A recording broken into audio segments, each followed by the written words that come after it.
softly with her song, killing me softly with her song, telling my whole life with her words, killing me Ce petit intermède musical, c'est pour vous permettre de régénérer votre capacité d'attention.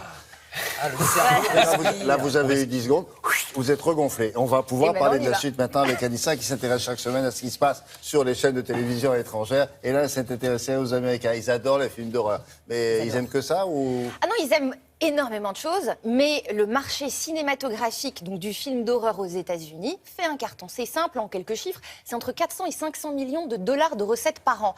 C'est énorme. Et on va dire que ce genre de film, le genre de l'horreur, a fait une entrée en force dans le cinéma dans les années 90 avec un film à cette époque-là qui s'appelait Scream. Alors pour mémoire, vous savez, c'était une espèce de meurtrier qui portait un masque blanc, voilà que vous voyez, et puis une espèce de cape noire. À partir de là, succès jamais démenti. Tout ça pour vous dire quoi? Tout ça pour vous dire que finalement, c'est assez naturel pour les Américains d'y consacrer des programmes, des émissions et des séries documentaires. Et c'est le cas de l'émission dont on parle, qui s'appelle Copycat Killer, qui veut dire tueur-imitateur, tueur-copieur. C'est diffusé sur la chaîne Real Z. Et en fait, dans ce programme, vous avez tout simplement des commentateurs, des psychologues, des policiers, des enquêteurs qui vont vous expliquer qu'il y a des crimes qui ont été commis et qui reproduisaient à la perfection des films d'horreur. Voilà. Alors ne vous inquiétez pas, c'est une émission diffusée quand même à heure de grande écoute, donc nous n'allons pas avoir une profusion d'hémoglobine, mais vous avez des reconstitutions de scènes et c'est une vraie série qui cartonne. Et donc ils mettent en cause le fait de tourner des films d'horreur, parce que s'il n'y a pas eu des films d'horreur, il n'y aurait pas eu quelqu'un qui imite le film d'horreur. Alors ils le font effectivement en filigrane, mais ce qu'ils se disent, si vous voulez, c'est que le drame dans la perception des jeunes, parce qu'il s'agit souvent de jeunes gens qui commettent ces crimes, c'est qu'en fait il y a un problème de différenciation entre la réalité et la fiction, et ils se mettent à réaliser, à s'inspirer de la fiction dans la réalité, alors que normalement c'est l'inverse. Je vous propose de découvrir un extrait. What happens when a horror movie inspires a killer? In late September 2006, Idaho teenager Cassie Jo Stoddard finds herself trapped in a real-life horror film inspired by the movie Scream. She's house-sitting alone. The power goes out, and there's a masked killer hiding somewhere in the dark.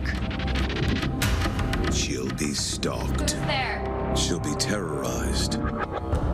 She'll be stabbed 29 times. The elements of Scream are all there, and it's all happening to Cassie Jo.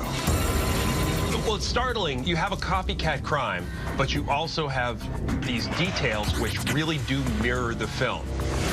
Who made a teenage girl scream for the very last time? Who is the Scream copycat killer?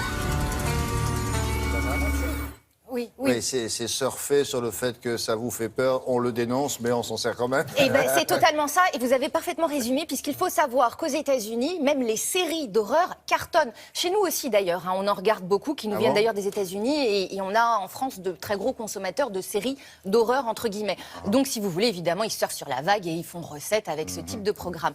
Donc dans chaque épisode, ils décortiquent tout. Comment ça se passe? Regardez. The story about Cassie Jo's last night alive unfortunately begins like the movie Scream. A young girl in a house, all alone. Hello? When are you coming over? I'll be there as soon as I can. What kind of movie do you... Matt?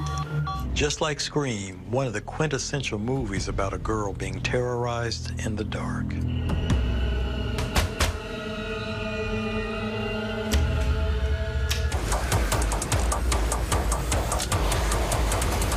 They've got any variety of horror movie tricks they want to try. And the first one, well,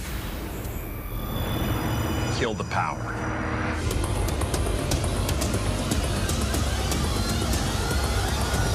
You hear people say it all the time. I feel like I'm in a horror movie. Well, 16-year-old Cassie Jo, she really was. Walking Dead, tout ça. Tout est bon pour faire du business, là. Totalement. Et puis la recette est garantie. On ressurfe sur un succès où il y a eu déjà plusieurs volets. Et je vous dis 400, 500 millions de dollars de recettes par an. Le genre. Ben, c'était bon à savoir, hein, voilà. Voilà. Regardez, Bonne journée. Oui. Comment ça va votre capacité de... Hein, Attention. d'attention, ça va encore. Allez, on continue alors.